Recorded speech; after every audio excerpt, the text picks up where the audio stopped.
All right, for those of you that are on Zoom, please type something in the chat right now for your attendance.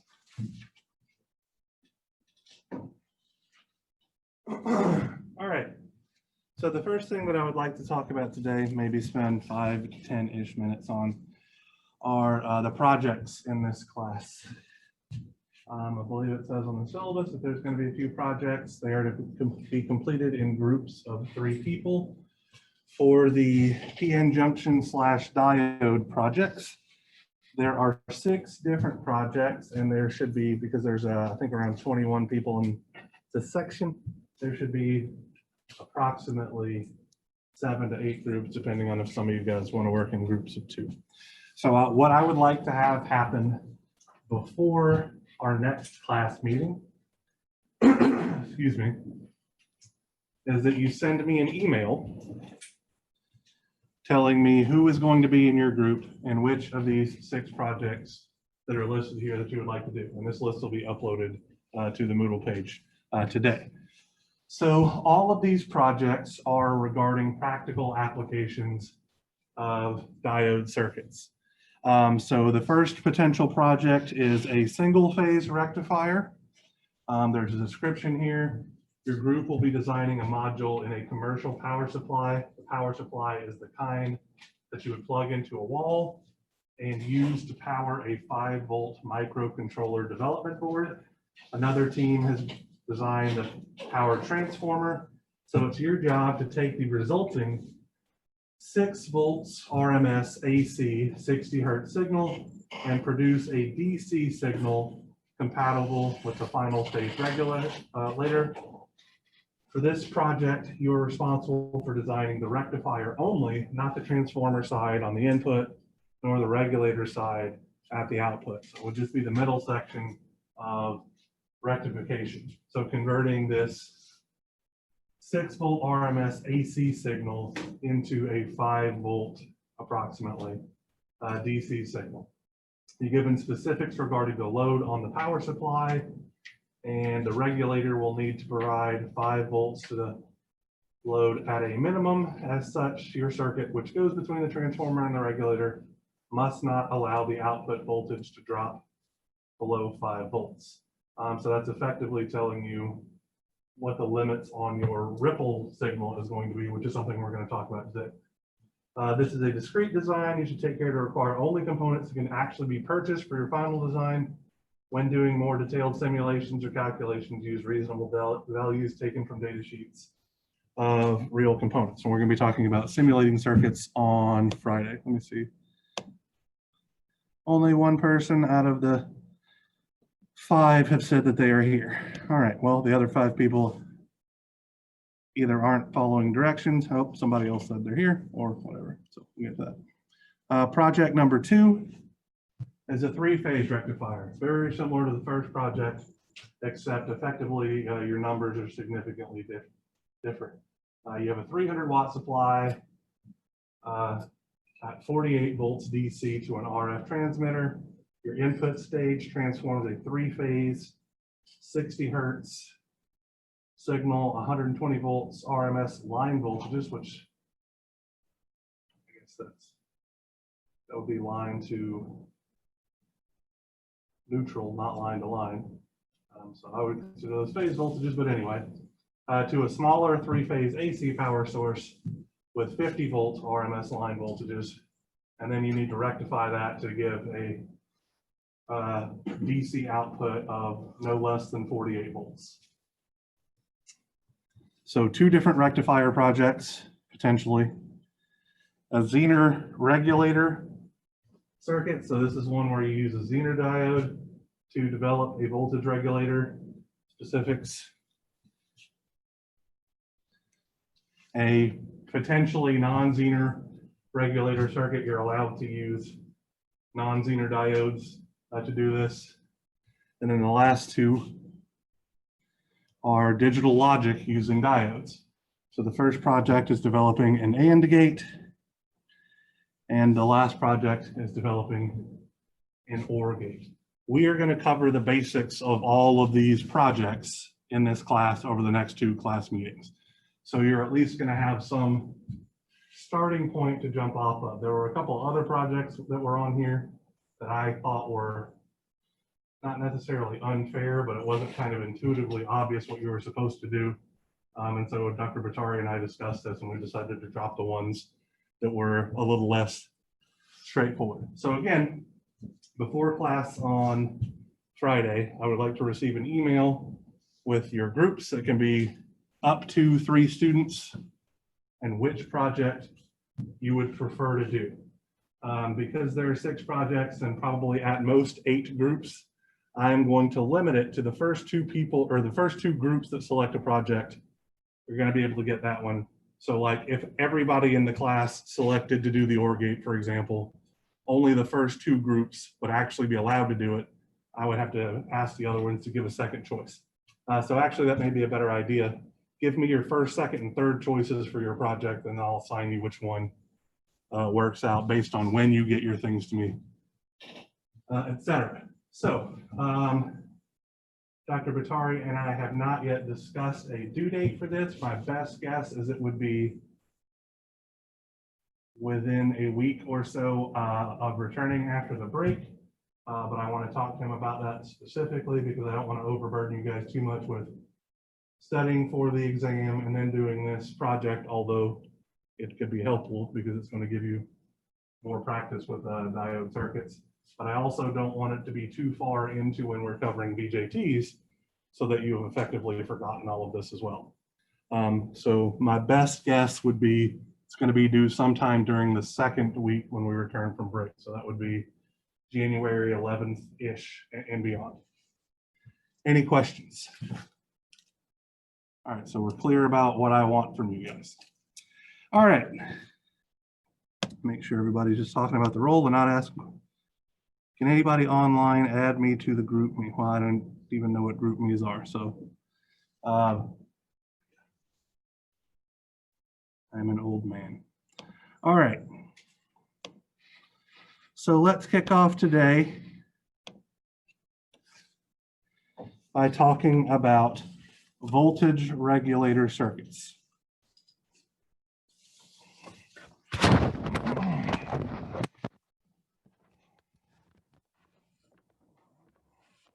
Sorry, not voltage regulator, voltage rectifier circuits.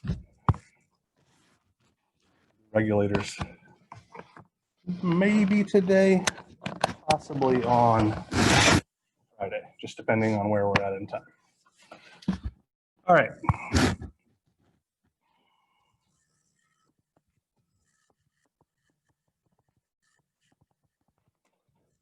Why is this? All right, I need to turn off my email or it's just going to give you random. Sure. Close. All right.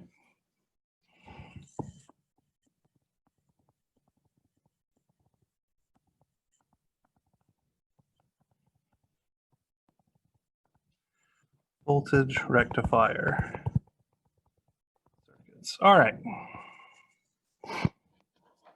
So the first that we are going to talk about, we've already discussed slightly, is the half wave rectifier circuit. All right.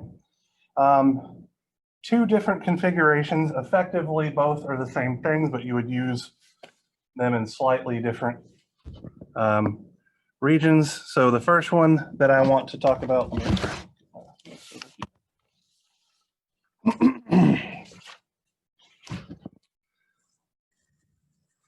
would look something like this.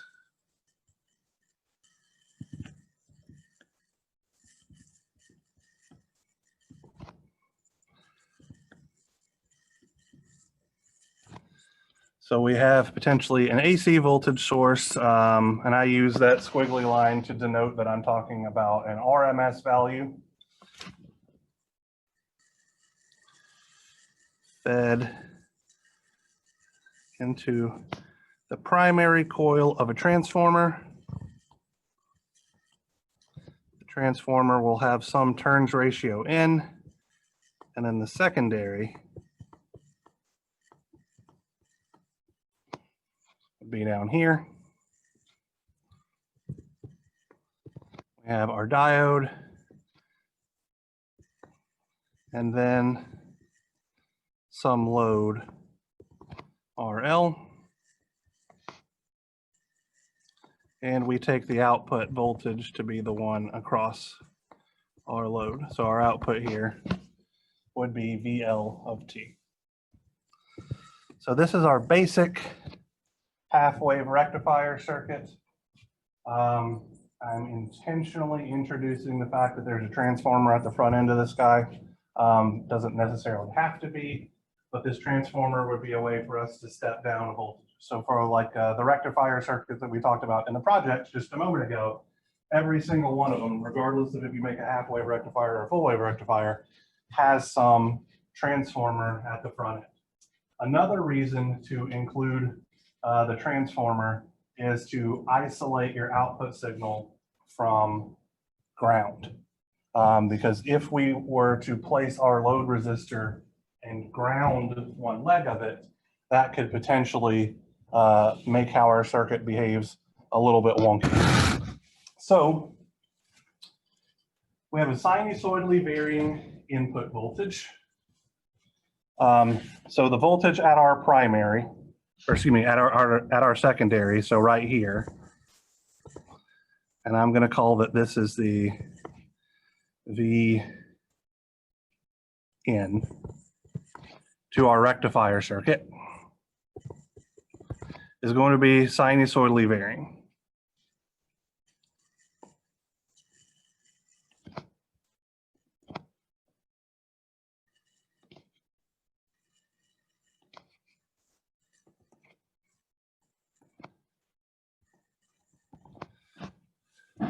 So if,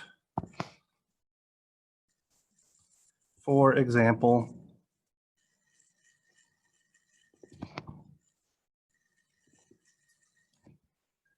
Vn or sine omega t, like so, if we use the ideal diode model, our output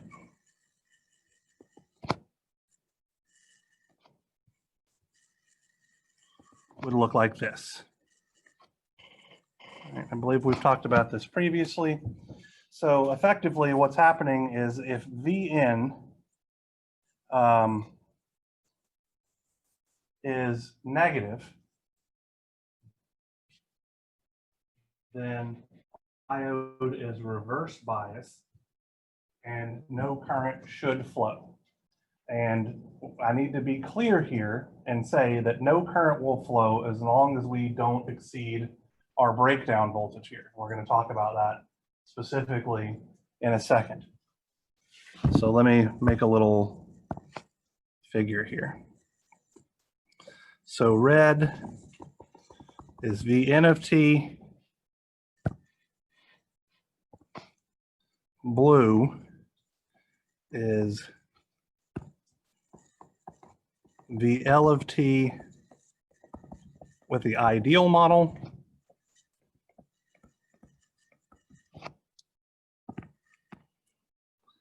and in green, I guess, seems like as good a color to me,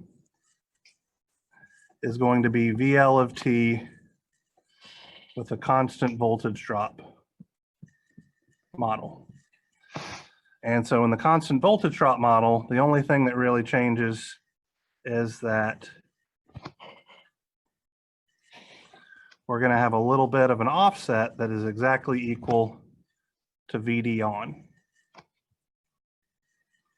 So Vn, whenever Vn is less than VD on, we have 0 because the diode is blocking our signal. And whenever Vn is greater than VD on, we get our output. All right. So this is the basics. We could also potentially add a capacitor into the mix. All right. So we have our same exact circuit.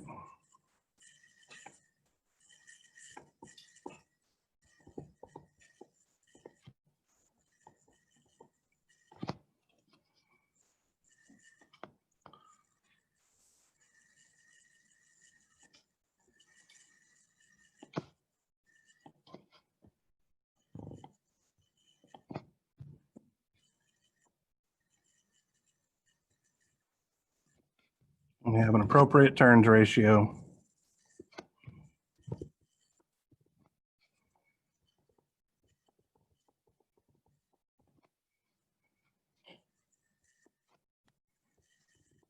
We have what's called a smoothing capacitor here, C. In parallel with our load resistance, RL.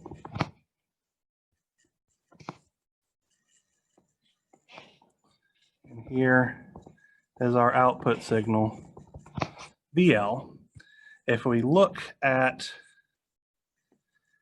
how this guy behaves as a function of time,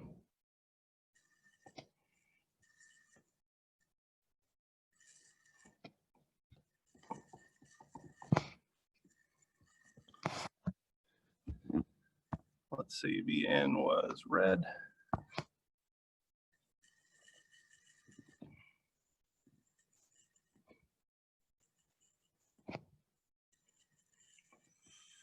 We'll only worry about the constant voltage diode model here. So what we should see with that capacitor in the mix are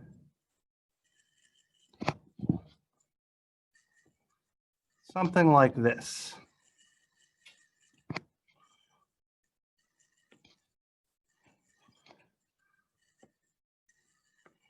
Oops, let me do that better. So if our capacitor C is very small, all right, we get a waveform that looks like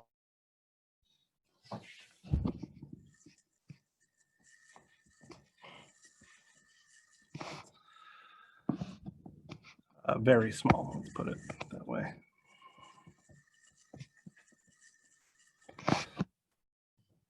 So we get some decay where our input has gone below VD on, but our output signal is still technically positive. And it's because we have an RC circuit at the end there, right? And so it takes time for the capacitor to discharge.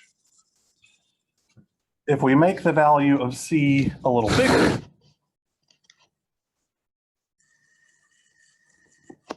oh, I should do it in a different color. That's going to get way confusing.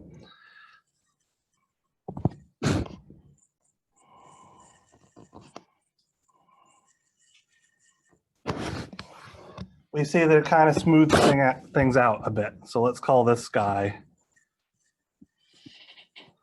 C small. So it's larger than what we would consider to be very small. And so we see that the capacitor isn't given enough time to fully discharge, which means our frequency is higher than a couple of time constants, or I guess the period of the signal is higher than a couple of time constants. So we see that our output voltage never falls back down to 0. If we make our capacitor even larger,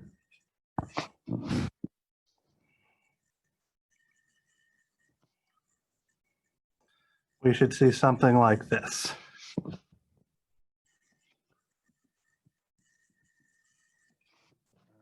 So the larger we make our capacitor, the smoother our output signal gets. So anytime we have the capacitor in there, we have some ripple, where the ripple height, which we'll call VR, is a peak to peak height. So the maximum value of V on minus, the maximum value of VL minus the minimum value of VL is giving us the height of our ripple. As our capacitor gets larger and larger and larger, our ripple gets smaller and smaller and smaller. Our ripple voltage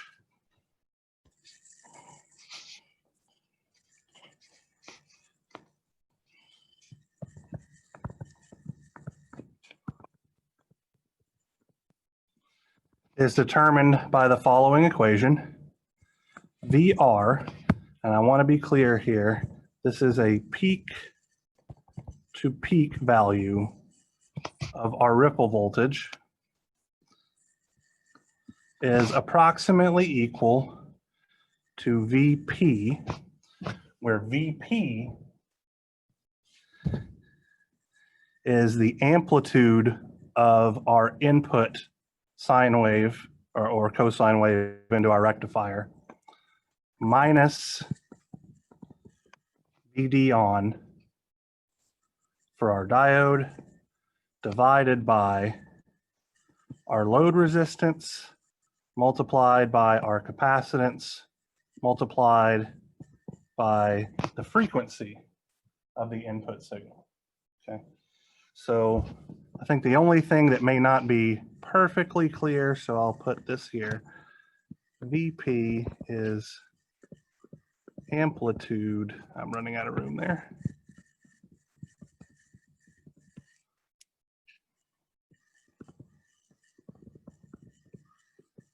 of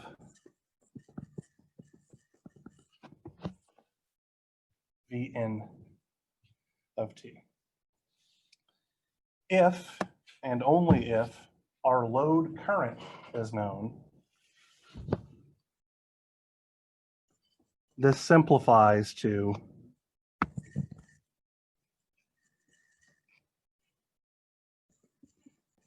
IL, our load current, and so I'm going to specify what that is here on our circuit diagram. There's IL.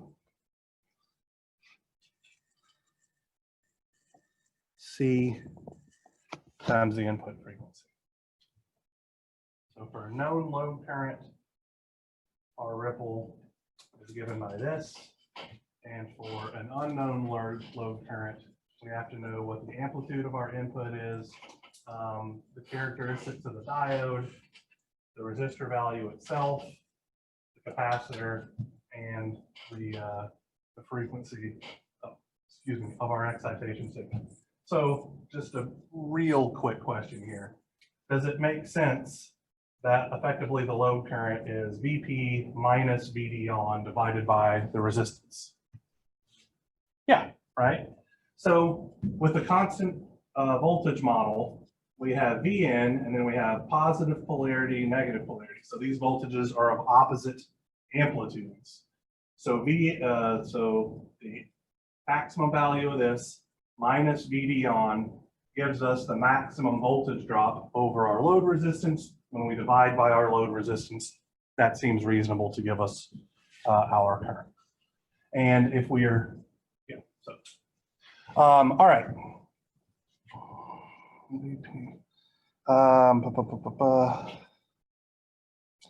Okay, so let's talk about the maximum inverse voltage. This is kind of critically important here because it tells us how to choose the size of our diode.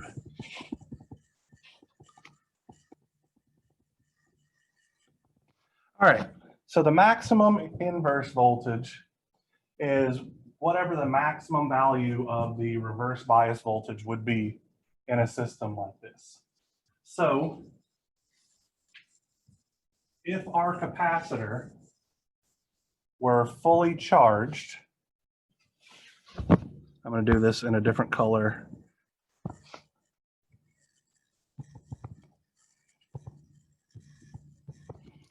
And our reverse bias voltage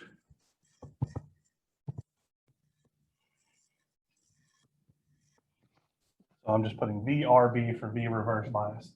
So if our capacitor is fully charged, the maximum value of the voltage that it sees using an ideal model would be what?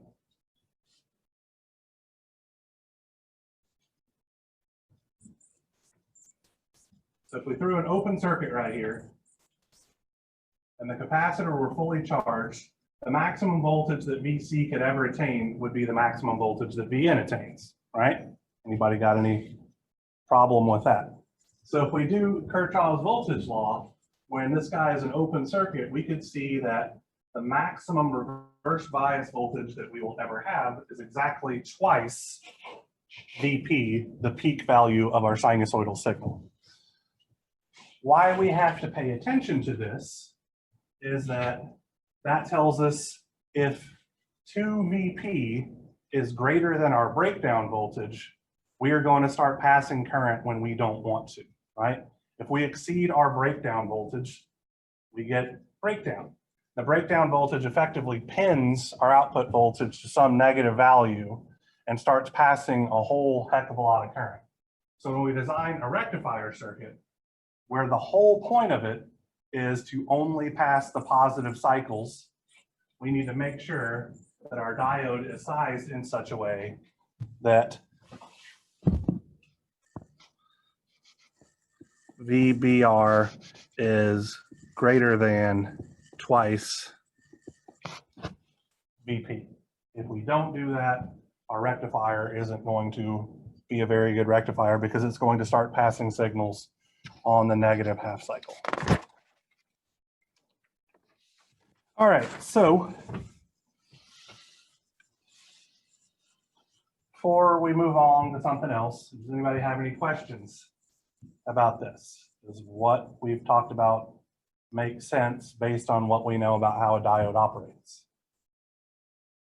Anybody got any beef? All right. So let's put this into practice.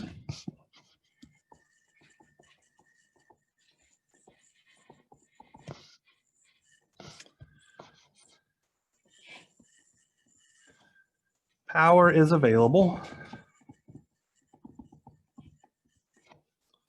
from a 120 volt RMS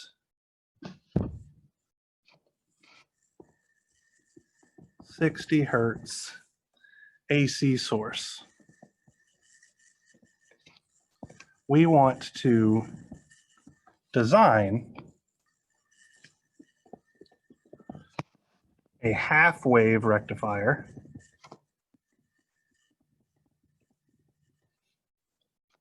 power supply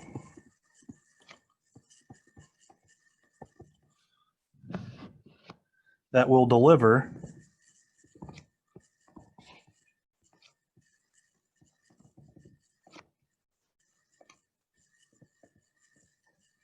an average voltage of 9 volts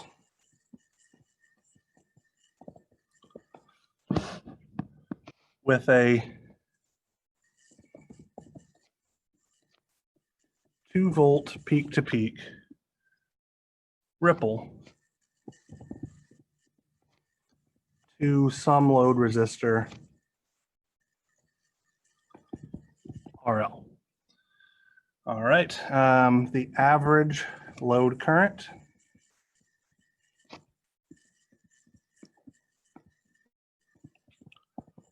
is 100 milliamps. And we may assume that ideal diodes and transformers are available.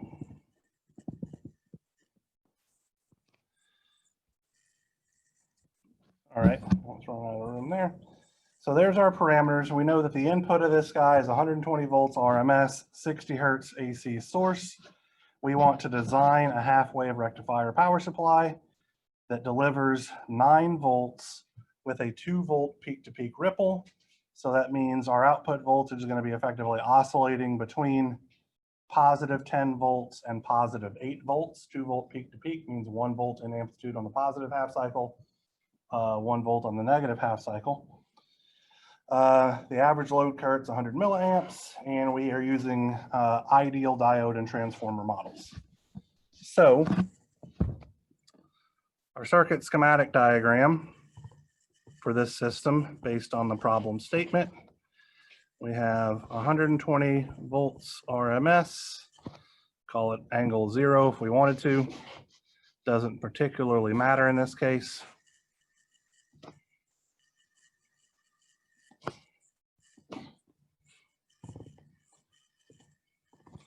We do not know what the turns ratio is. That's part of the problem.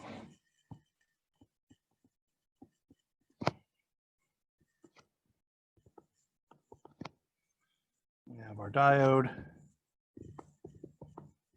We have the capacitor. We need to know what that is, or what value the capacitor should have to give us our 2-volt peak-to-peak ripple. We don't know what our L is per se, but we do know that it draws 100 milliamps. And here is our output. All right. So, like I mentioned a moment ago, we have 2 real figures of interest here that we're going to need to determine. We need to figure out what the turns ratio is of our transformers to step down our voltage from 120 square root of 2 down to 10 volts, I guess, effectively. Because we should use the transformer to step down to the maximum voltage. And then we need to figure out what C is. So for our turns ratio, should be fairly straightforward, like I said. The maximum load voltage is 10 volts because we're using an ideal diode. The peak secondary voltage of the transformer must be 10 volts. So we're saying that this guy right here, what we called VN, the peak value is 10 volts because we have a 9-volt average with a 2-volt peak-to-peak ripple on top of it. So from that, our turns ratio is 120 square root of 2 because we were given an RMS value and we need to convert to the peak amplitude of the sinusoidal waveform. So that's why we're multiplying by square root of 2. And then divide this by 10, which gives us a turns ratio of 12 square root of 2, which is 16.970. That's what our turns ratio should be. So it should be 16.970 times as many turns on the primary coil as there are on the secondary coil in order to step this thing down to 10 volts. For our capacitor, since our load current is known, we're simply going to have, in rearranging this equation, we know what VR is, peak to peak. We know what IL is, and we know what our frequency is. So trying to find C is simply IL divided by our peak to peak ripple voltage divided by our frequency. So that is 100 milliamps divided by 2 volts times 60 hertz is 833.333 microfarad. So this is a half-wave rectifier. Any questions about how we determine these values or anything like that based on the information given in the problem statement? Yes, sir.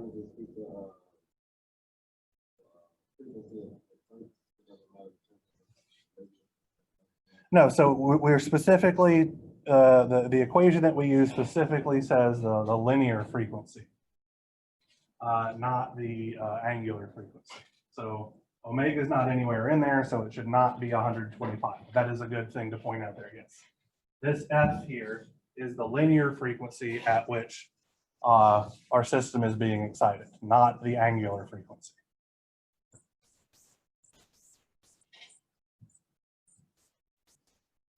Yes, sir.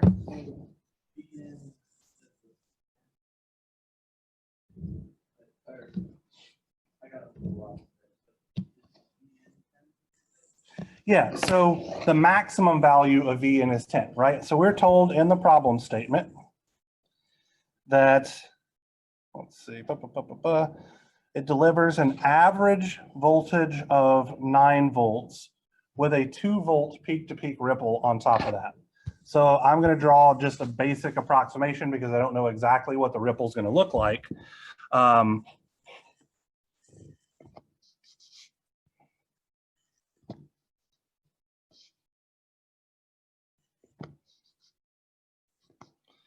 So if we have 9 volts right here, and then we have a 1 volt peak to peak ripple on top of that, here's 10, and here's 8.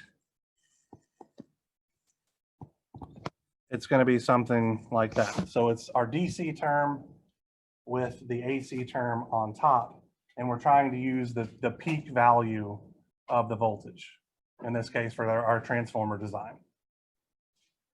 So we should see oscillation, 1 volt above and below our average voltage. So we're using the peak value.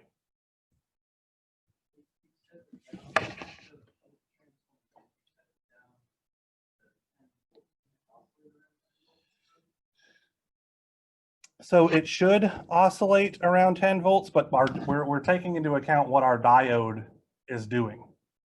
So what the output of this guy is supposed to be, right? So you're 100% right that if we have an AC signal and we just step it down, it's going to oscillate.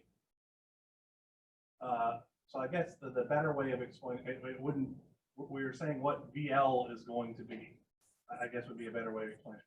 You're 100% correct that if we have an AC signal and we step it down, we still get an AC signal. That AC signal is then ran through this system. So we are going to get, let me think of a better way to explain this. So we had an ideal diode, okay? So let's say that we had 10 volts here.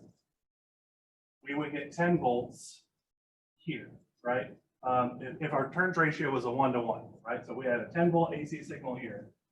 Then we would have a 10 volt AC signal here, and we're cutting off the half cycles.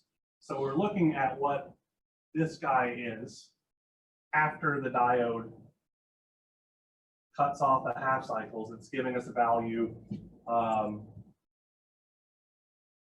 average value of 9 with a ripple on top of that.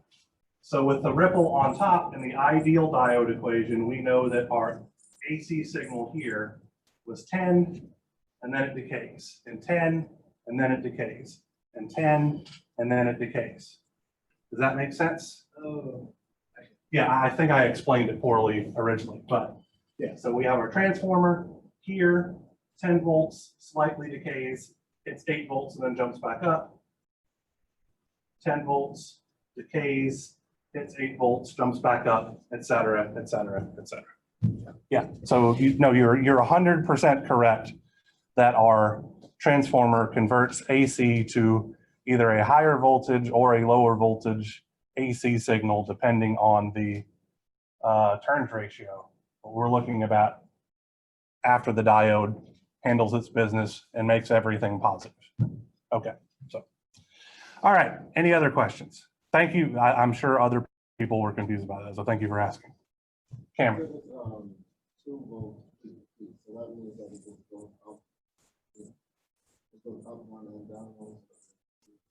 Yeah, absolutely right. No, so up to down to would be 4 volts peak to peak. So it would have, so the ripple here isn't sinusoidal, which is why we can't quantify it with an amplitude, right? Like if we look at this,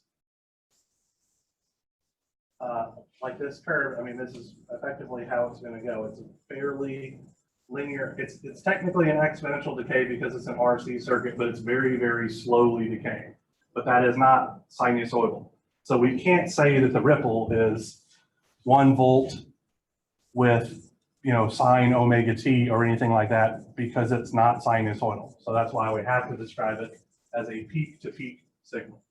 So it's 10, decays down to 8, gets bumped back up by the next positive half cycle. 10, decays down to 8. So.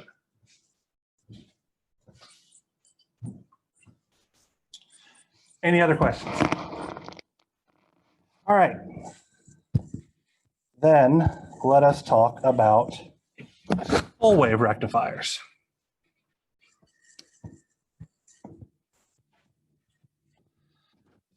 Three different configurations that we're going to talk about, they all do basically the exact same thing. So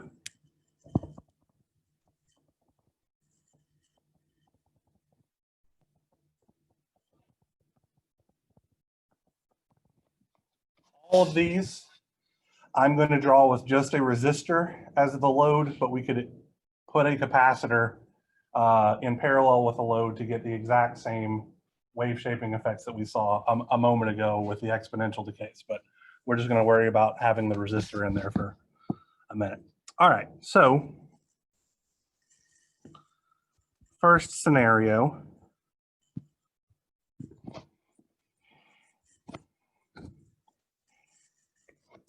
Wow, that does not remotely look like a straight line.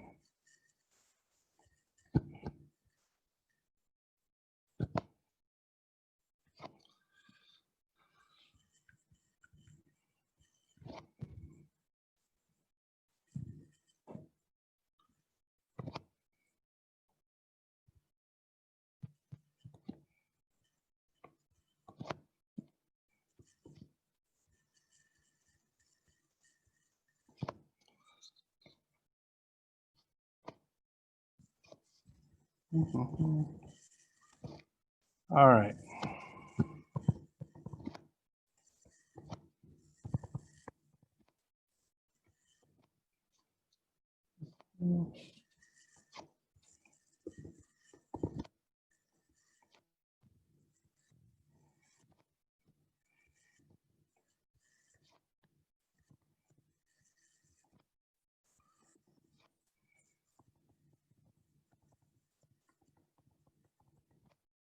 All right, so this is our first case. If we have a sinusoidal input, we are going to get some sinusoidal output.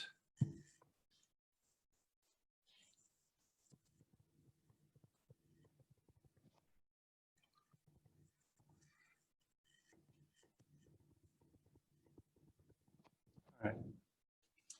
So effectively, the situation that we have here is on our primary coil, we have some sinusoidal input, and on our secondary coil, we have a tapped coil. So set the ratio. Right now, I have them drawn equally, so this would be like a center tap. So the turns ratio tells us what voltage we're going to have on our secondary, and then we're splitting that in half. And we have connected our center tap to ground. So for our positive half cycle, we'll use this blue color. Our signal path from our primary looks something like this. So it's flowing here, down to ground, and then from this ground up through the center tap, like so.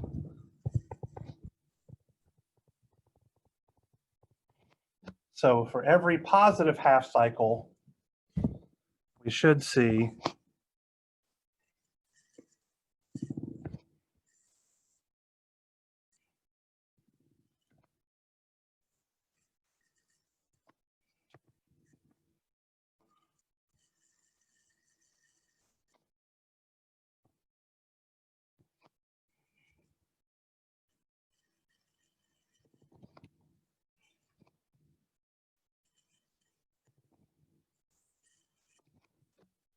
this portion.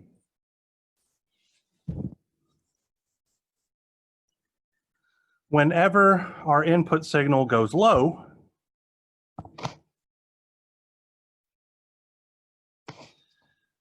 so ground is at a higher potential.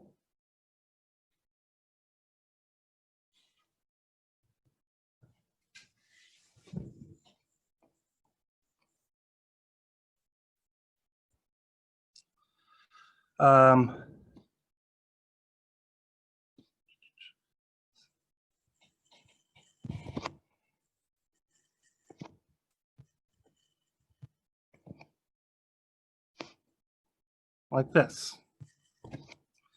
And so what this is doing is for the negative half cycle, we're still getting a positive output. So in a full wave rectifier, instead of throwing away the negative peaks, we're converting the negative peaks to positive peaks.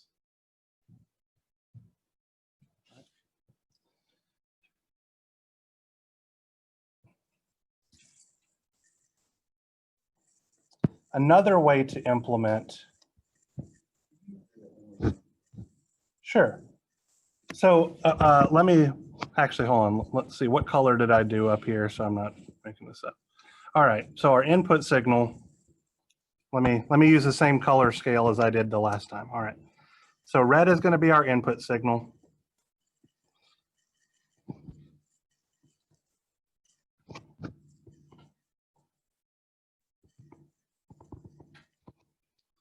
And then let's do blue as our output signal, or VL. So for the positive half peaks, they get passed. For the negative half peaks, they get flipped. So V in versus V out looks like this. And then obviously, if we use the constant voltage drop model, we would have a hump, a little bit of zero, a hump, a little bit of zero, etc. So I guess I can put this as the ideal model. And I think I used green for the constant voltage drop model, which would look something like this.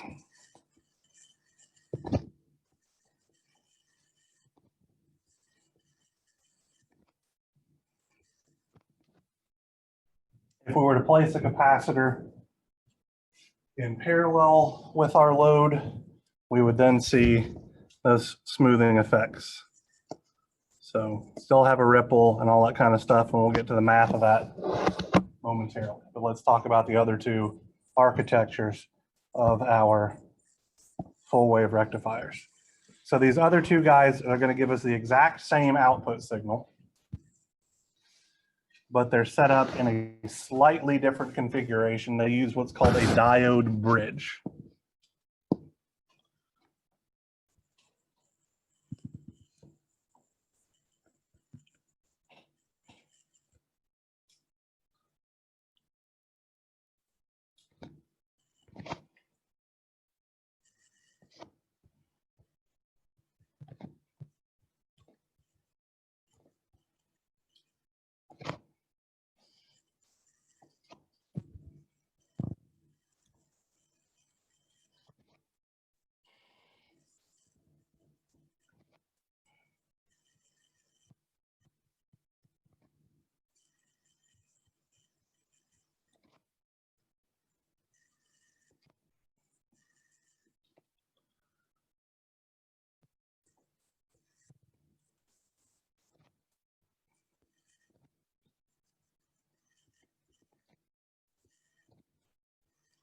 Got to make sure I get all these orientations correct.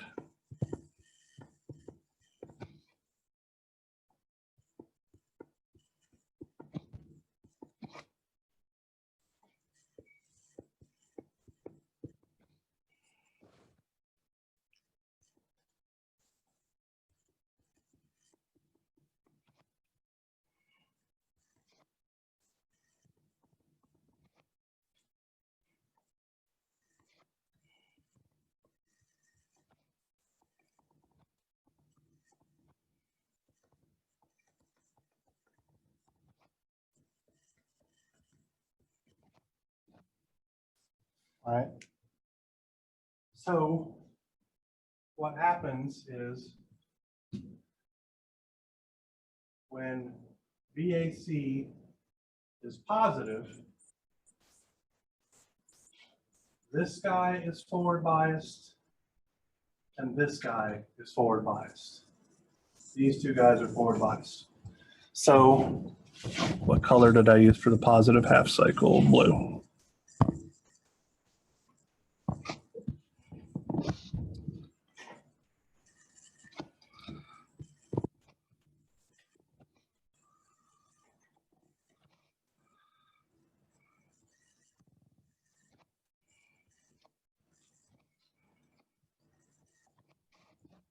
So that's our positive half cycle current path. And then for the negative half cycle, I can use this light purple here. Yeah. For the negative half cycle, the other two diodes are forward biased.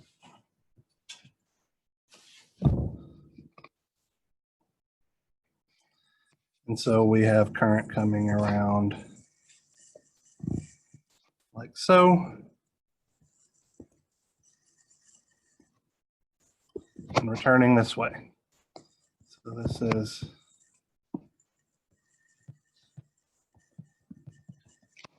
our negative half cycle. And again, our output looks the exact same as it did previously.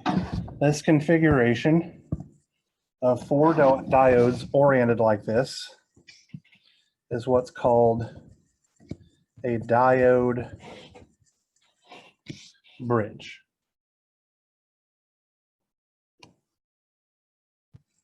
And then our transformer here is used to isolate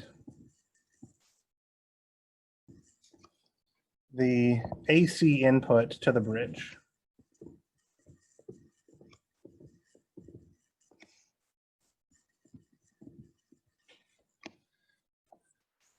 From ground.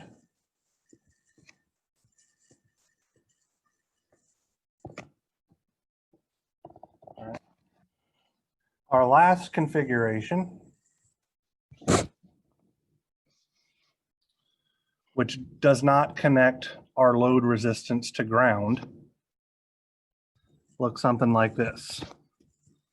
So we have, let's see, 1, 2, 3, 4, 5, 6.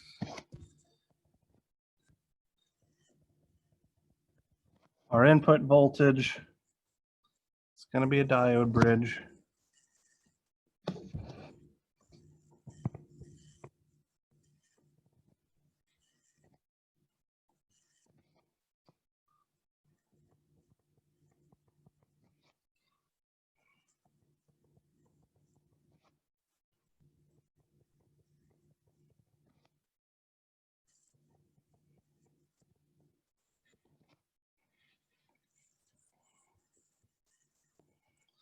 This is one way that we could draw R out.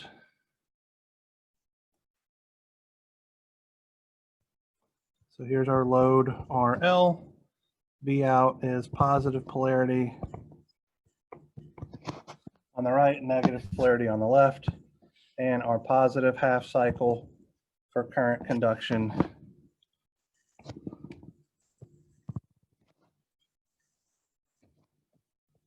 takes this path.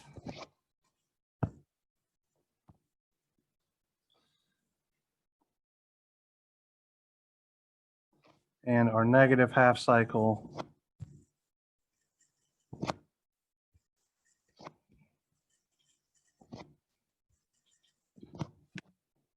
takes this path. And this guy, because our load isn't connected to ground, we don't have to necessarily use a transformer. All three of these different configurations, again, have the exact same output. It's just 3 different ways of recognizing a full wave rectifier circuit. All right, so in a full wave rectifier circuit, we're obviously going to have some ripple voltage. If a capacitor is placed in parallel,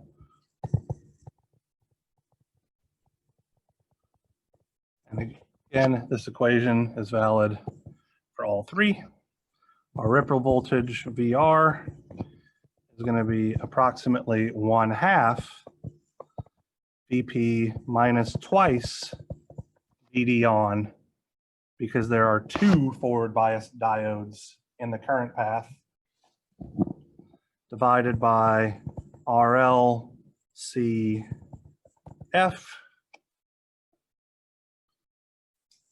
And when we have a known current, this simplifies to 1/2 IL CF.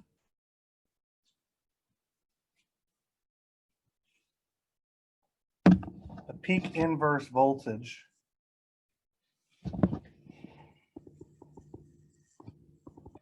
for our full wave rectifiers is simply we need V breakdown to be greater than 1 VP now. Our capacitor only sees VP, not 2 VP. Let's see.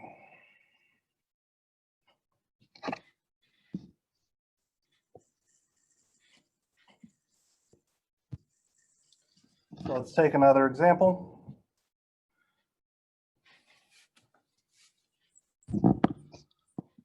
We want to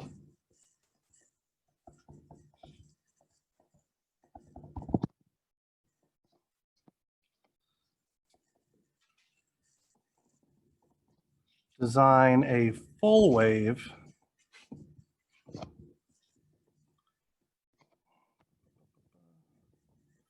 rectifier circuit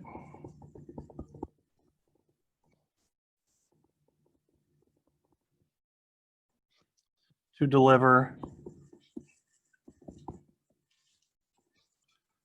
an average power of 2 watts to the load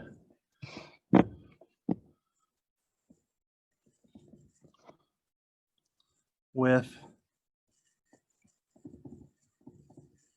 an average voltage of 3.6 volts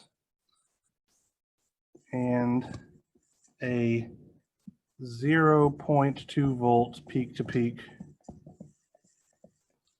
ripple. Assume VD on is 0.8 volts. So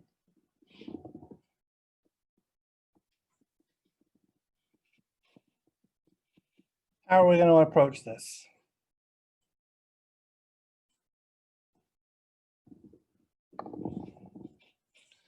Anybody have any thoughts? We want a specific amount of power delivered to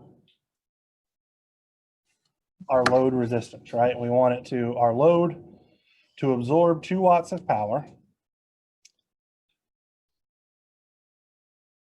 And we want the average voltage delivered to our load to be 3.6 volts. So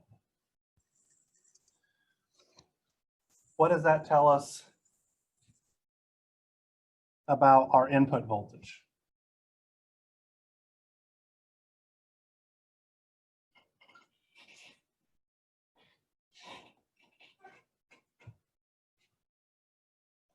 All right, so we're going to use the constant voltage diode model here, right? Let's draw our circuit. 1, 2, 3, 4, 5, 6. I'll draw it in a slightly different configuration, but it'll be the exact same circuit.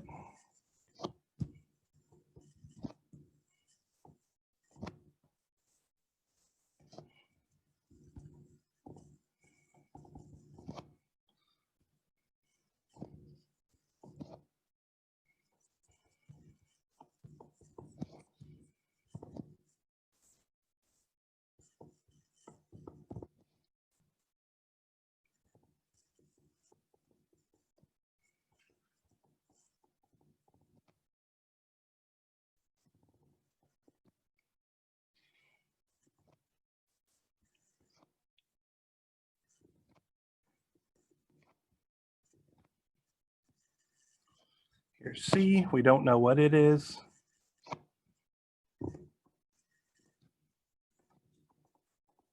Here's RL. And here's the output voltage of our system.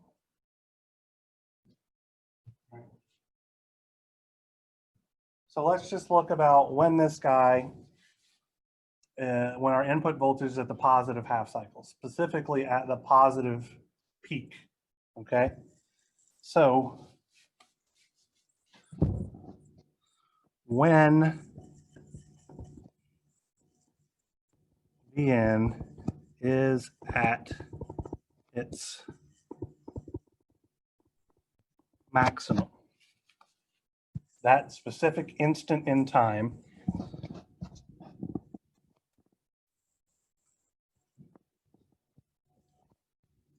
four, five, six, plus, we have its peak value, positive Vp.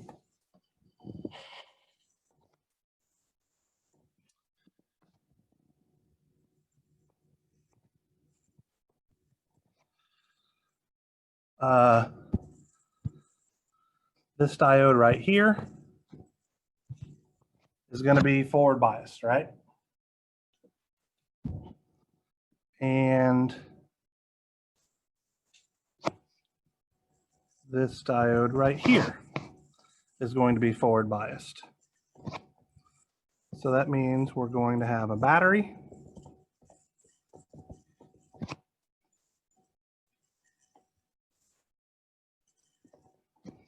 Let me see, positive polarity.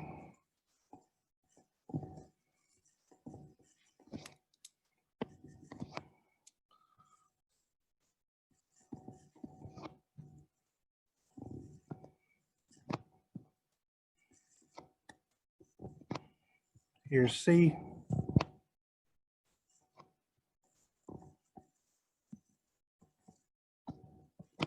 Here's RL.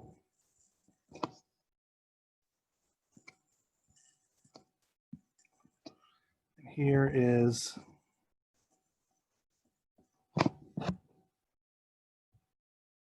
V out.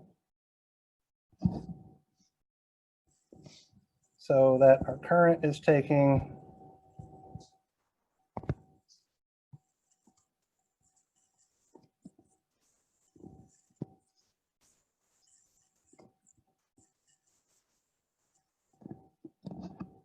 this path. All right. Our output voltage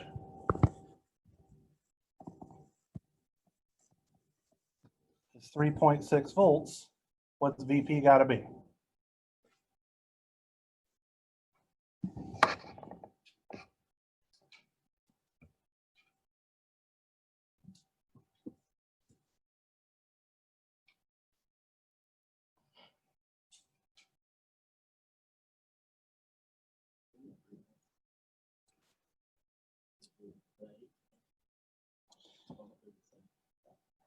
So if we look at the direction, right?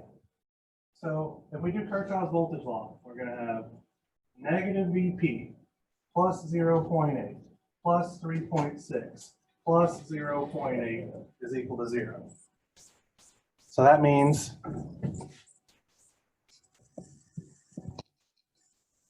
Vp max must be equal to 3.6 plus 1.6. Get the hell out of the way. 5.2 volts. Right? Anybody got any comments about that? So using the constant voltage drop model, we know what Vp must be in this configuration. All of the current through, we did Kirchhoff's voltage law around that loop. Circuits 1 stuff, right? Nothing too wild or crazy. All right.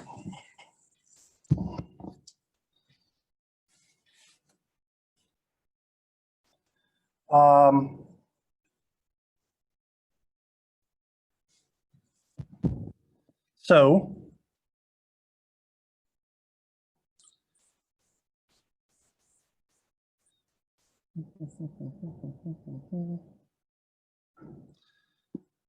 from this, our current, our load current,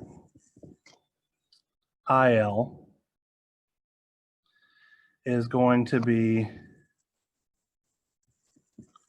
VP, the maximum value, minus twice VD on, which is going to be exactly the 3.6 volts drop over our load, divided by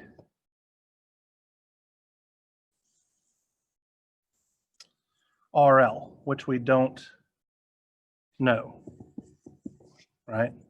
But our load current is also going to be the power over our load divided by the voltage drop over our load. We do know those two quantities. So this is, again, another simple circuits one relationship. So 2 watts divided by 3.6 volts gives us 0.560 amps. So we know what our load current is from this. Our capacitance is pretty much the exact same thing we had earlier in our previous example. So we're using this second relationship. We know what the ripple voltage is. So it's going to be 2 VR divided by, hold on, if I multiply, no. C and VR just switch places here. So C is going to be 1/2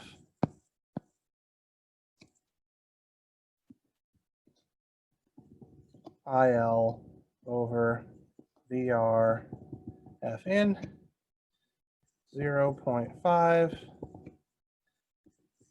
0.560 amps. VR is 0.2 volts. Our input frequency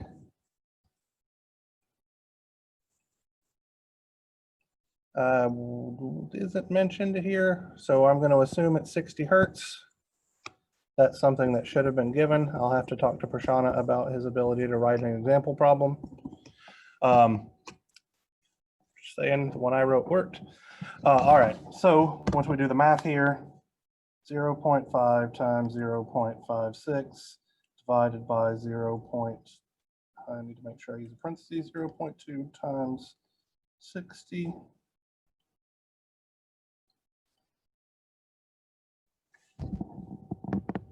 I get 23.333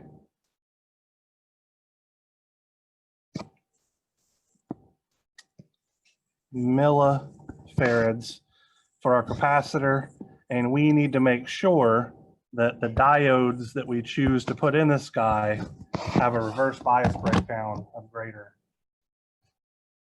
than 5.2 volts. That's why we bothered calculating that. Okay, so we got 5 minutes left, which I don't think is enough time to talk about really kind of anything else. So on Friday, so we've done enough here, I think, to where either of the 2 rectifier circuits you could work with for your project if you so chose. On Friday, we'll talk about the digital, using diodes for digital logic, which is fairly straightforward. We'll also talk about the regulator circuits, which are fairly straightforward. Then we'll get into SPICE if we have time. If not, I'll just create a video that you guys can look at over the break with regards to using LT SPICE to simulate circuits. But for any of you that have had me for circuits 2, I forced you to do that crap on a regular basis anyway, so you're probably in pretty good shape there. So it's not a big deal if I don't particularly get to it. If it's been a hot minute, I'm more than happy to upload a video about using SPICE and all that kind of stuff. But based on your past experience taking classes with me, I try to beat it into you pretty hard. So, all right, I hope you guys have a great rest of your Wednesday, and I will see you on Friday.